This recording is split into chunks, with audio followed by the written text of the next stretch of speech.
नमस्कार सभी को। स्वागत है कक्षा 10 की हिंदी की ऑनलाइन क्लासेस के अंदर। हिंदी में तुलसीदास जी को पढ़ रहे हैं। तुलसीदास जी ने जो अवधी भाषा में लक्ष्मण परशुराम संवाद में जो लिखा है, लक्ष्मण परशुराम संवाद, उसी को हम पढ़ रहे हैं। लक्ष्मण परशुराम संवाद के 3 पद्यांश पढ़े हैं। 3 पद्यांशों में हमने तीसरा जो अंतिम पद्यांश पढ़ा था इससे पूर्व वाला, उसमें ये कि लक्ष्मण कहते हैं कि यहाँ कोई कुंभड़वतियाँ नहीं है जो परशुराम जी आपकी बातों से डर जाएंगे, और कई प्रकार की वो उनसे विवाद करते हैं, अपने तर्क वितर्क करते हैं, और अंत में वो कहते हैं कि आप ब्राह्मण हैं और हमारे कुल में ब्राह्मणों के ऊपर तलवार है या शौर्य या वीरता का प्रदर्शन नहीं किया जाता है। और इस प्रकार से अंत में वो ये भी कहते हैं कि आपके तो वचन ही इतने कठोर है कि आपको तो ये धनुष, बाण, फरसा इत्यादि रखने की जरूरत नहीं है। तब जाके परशुराम है वो गंभीर मुद्रा में लक्ष्मण से आगे क्या बोलते हैं उसका जो वर्णन है इस चौथे पद्यांश के अंदर किया गया है। पद्यांश 4 जो कि आपकी पाठ्य पुस्तक के अंदर देखिए कि परशुराम जी क्या कहते हैं लक्ष्मण को कि कौशिक सुनहु मंद यह बालकु, कुटिल काल बस निज कुल घालकु। कौशिक जो है यहाँ पे विश्वामित्र को कहा गया है, ठीक है। विश्वामित्र ऋषि है, मुनि विश्वामित्र, तो उनको ये कहा गया है। और इसको परशुराम जी इनको इंगित करते हुए, इनकी तरफ इशारा करते हुए कहते हैं, विश्वामित्र को कहते हैं कि कौशिक सुनहु मंद यह बालक, कि सुनो ये बालक, लक्ष्मण के लिए कह रहे हैं कि ये बालक मंद बुद्धि है। मंद बुद्धि यानी मूर्ख है, जड़ बुद्धि है। बालक यानी बालक, कि ये जो बालक है जो मेरे से बार बार विवाद कर रहा है, बार बार संवाद कर रहा है, ये मूर्ख बालक है। कुटिल काल बस निज कुल घाल, कि इसके ऊपर मृत्यु का साया मंडरा रहा है, अर्थात मौत के साए से भी डर नहीं रहा है, और ये अपने कुल के लिए, निज कुल यानी स्वयं के कुल के लिए, घातक यानी घातक सिद्ध होगा, यानी ये अपने कुल के लिए विनाशकारी साबित हो जाएगा, ठीक है। तो वो परशुराम की तरफ इशारा कहते हैं कि तुम इसको समझाओ, अन्यथा ये बालक मूर्ख है और इसे पता नहीं है कि ये अपने कुल का नाश करने वाला साबित हो जाएगा। फिर आगे कहते हैं कि भानुवंश राकेश कलंको निपट निरंकुश अबुध असंख्य, कि ये बालक जन्मा जो सूर्यवंशी परिवार में है, सूर्यवंशी क्षत्रिय राजकुल में जन्मा ये बालक, लेकिन ये उस सूर्यवंशी परिवार के लिए चंद्रमा के समान कलंकित करेगा, ठीक है। चंद्रमा को के ऊपर भी जो दाग है वो माने जाते हैं कि उसकी एक कथा है कि किस प्रकार से चंद्रमा को कलंक लगा था। तो ठीक है, अभी हम उसको नहीं देखते, हम सीधा उस पॉइंट पे रहते हैं कि भानुवंश राकेश कलंक, कि है तो ये सूर्यवंशी बालक है, लेकिन चंद्रमा के समान ये अपने कुल को कलंकित करने वाला साबित होगा। और ये बालक कैसा है? निपट निरंकुश अबुध असंख्य, ये बालक निरंकुश है, यानी जो भी मुंह में आया है वो बोले जा रहा है, इसको जरा भी शंका नहीं है, यानी लीडर है। अबुध यानी मूर्ख बालक है, कि इसे किस प्रकार से मुझसे बात करनी चाहिए, तो इस बालक को कुछ पता नहीं है, और ये मूर्खता की पहचान बता रहा है। ये ना तो मुझसे डर रहा है, और ये जड़ बुद्धि बालक है, और इसके ऊपर कोई अंकुश नहीं है, तो जो भी मुंह में आया है आता है वो उससे बोले जा रहा है। तो ये हे कौशिक, तुम इसे समझाओ, काल कवलु होई क्षण माही, काल कवलु अर्थात मेरे हाथों से मारा जाएगा। काल कवलु यानी मृत्यु की गोद में समा जाएगा, हो ही क्षण माही यानी क्षण भर के अंदर इसे मृत्यु के गोद में ये समा जाएगा।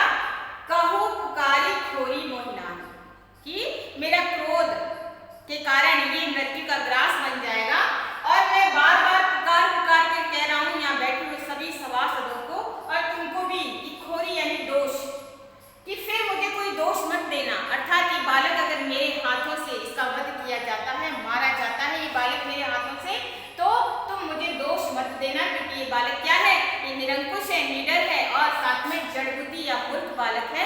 ऐसी स्थिति में अगर ये मेरे हाथों से मारा जाता है तो तुम मुझे दोष मत देना। तुम्हा हट कहूँ जो चाहो उबारा। हट कहूँ अर्थात रोकना कि हे कौशिक, हे विश्वामित्र, अब तुम ही इस बालक को रोको।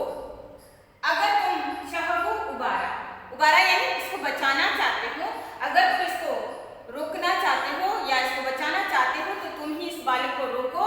और कैसे रोक सकते हो, कहीं प्रतापो बल रोष हमारा, कि तुम इसे मेरे बारे में बताओ, जो ये मेरे बारे में नहीं जानता है कि मैं कौन हूँ, मैं परशुराम हूँ, ठीक है ना, तो तुम उसे मेरे बारे में बताओ, मेरे प्रताप के बारे में, मेरी शौर्यता, मेरी वीरता, ठीक है, और मेरा बल, मेरा क्रोध, मेरे पराक्रम, इन सब के बारे में इस बालक को बताओ कि मैं कौन हूँ, क्योंकि अन्यथा ये बालक है ये मेरे हाथों से मारा जाएगा, क्योंकि ये लगातार कुछ न कुछ है वो बोले जा रहा है। और अगर तुम इसको बचाना चाहते हो तो इसे मेरे बारे में, मेरे प्रताप, मेरे बल, मेरे रोष, मेरे क्रोध और मेरी वीरता के बारे में इसके सामने बखान करो। ये शब्द जैसे ही परशुराम जी ने विश्वामित्र को कहे तो लक्ष्मण से फिर रहा नहीं गया और लक्ष्मण फिर बोल उठे कि लक्ष्मण ने कहा, लखन देहु मुनि सुजस तुम्हार। और अचानक से लक्ष्मण बोले कि हे मुनिवर, बोल उठे और कहा, हे मुनिवर सुजस तुम्हारा। सुजस यानी तुम्हारा वर्णन, तुम्हारे बारे में यश कीर्ति का वर्णन तुम ही अच्युत को बरने पार, कि तुमको छोड़कर, अच्छा तेरे छोड़कर, कि तुमको छोड़कर, बरने यानी वर्णन, कि तुमको छोड़कर और कौन कर सकता है, कि आपका वर्णन तो आप ही सबसे ज्यादा, अपना बखान तो आप ही सबसे ज्यादा अच्छी तरह से कर सकते हो, कोई दूसरा आपका बखान है वो अच्छी तरह नहीं कर सकता। क्योंकि उससे पहले भी परशुराम ने अपने बारे में बहुत सारी कीर्ति, बहुत सारा बखान है वो लक्ष्मण के सामने कहा है।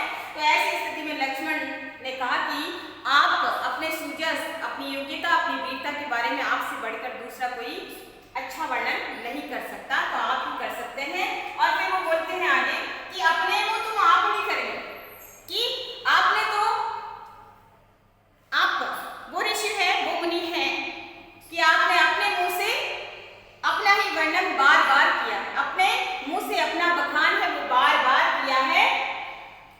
बार अनेक भांति बहुवर्णी, कि बार अनेक की उससे पूर्व भी जो 3 पैराग्राफ आए हैं, हमने पढ़े हैं 3 पद्यांश, कि उसमें भी आपने अनेक बार अपना वर्णन है बहुवर्णीय बार बार, बहुत बार वर्णन किया है। तो आपने अपना वर्णन बार बार किया है और इसलिए अनेक बार किया है, तो आपसे बढ़कर आपका बखान है दूसरा कोई नहीं कर सकता। आप ही अपना वर्णन, अपना बखान है वो अपने मुंह से अच्छी तरह कर सकते हैं।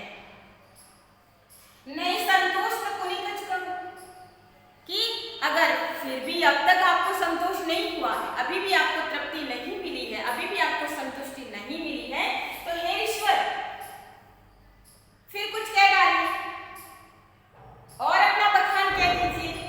जनी इस रोग की दूसरे दुख सहो, कि आप अपना ये गुस्सा मत रोकिए और ये दुख सहन मत कीजिए, बल्कि जो कुछ भी आपको और कहना है वो भी कह डालिए, कि आप अपना गुस्सा मत रोकिए, दूसरे ये दुख मत सहन कीजिए, बल्कि अगर मन में अभी भी कुछ रह गया है तो उसका वर्णन भी, उसका बखान भी आप कर डालिए। वीरव्रती तुम धीर अछूबा, वीरव्रती तुम धीर अछूबा, अछूबा अर्थात क्रोध रहित, यानी जिनको गुस्सा नहीं आता। तो लक्ष्मण उनके बारे में कहते हैं कि वीरव्रती तुम, यानी तुम तो महान वीर हैं, आप तो महान हैं और आप तो अक्रोधी हैं, आपको तो क्रोध भी नहीं आता, आप तो बहुत ही शांत स्वभाव के हैं। गाली देना पावड़ू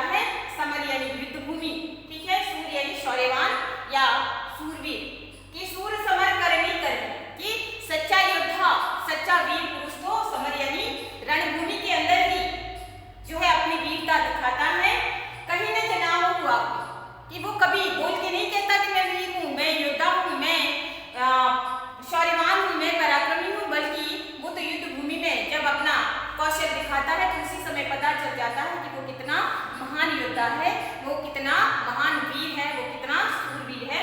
शूरवीर कभी भी बोल के अपनी जो है अपना बखान है वो नहीं करते। विद्यमान रणपाई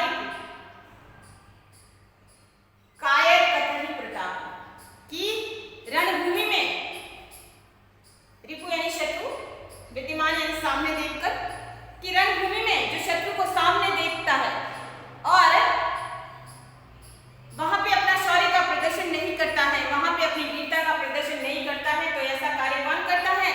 ऐसा कार्य सिर्फ कायर करते हैं, जो कि वहां पर भी अपना बल, अपना पराक्रम, अपनी शोभा स्वयं करने बैठ जाते हैं। तो वो सच्चा वीर नहीं होता, बल्कि वो तो कायर होता है। सच्चा वीर तो वो होता है जो रणभूमि में जो है अपनी शौर्य वीरता का पराक्रम का प्रदर्शन करता है और बोल के बखान करके कुछ भी नहीं कहता, तो वो ही सच्चा योद्धा होता है। तो इस प्रकार से लक्ष्मण है वो परशुराम की बातों का जवाब देते हैं। फिर परशुराम का क्रोध है वो और अधिक बढ़ जाएगा। वो हम अगले पैराग्राफ में या अगले पद्यांश में पढ़ेंगे। भाषा अवधी भाषा है। तुलसीदास जी ने बहुत ही अत्यंत सुंदरता के साथ वर्णन किया है संवाद में दोनों की बातचीत का। वही दोहा चौपाई छंद है इसके अंदर, अनुप्रास आक्षेप अलंकार है। इसके साथ ही यहाँ पर दो विशेषताएं परशुराम की बताई गई है कि परशुराम क्या है? अपने मुंह मियां अर्थात स्वयं का बखान करने वाले, आत्म प्रशंसा का भाव है परशुराम के अंदर भरा है। तो वो स्वयं की प्रशंसा करने वाले और साथ में उनके क्रोध को व्यंग्य के रूप में बताया गया है कि उनको क्रोध नहीं आता है, उनका गुस्सा नहीं आता है, वो बहुत धैर्यवान है। इस प्रकार कहते लक्ष्मण की वाणी में व्यंग्य बताया गया है कि लक्ष्मण जो है व्यंग्यात्मक रूप से उनको ये बातें कह रहे हैं। तो ये था आज का जो है अनुवाद। धन्यवाद।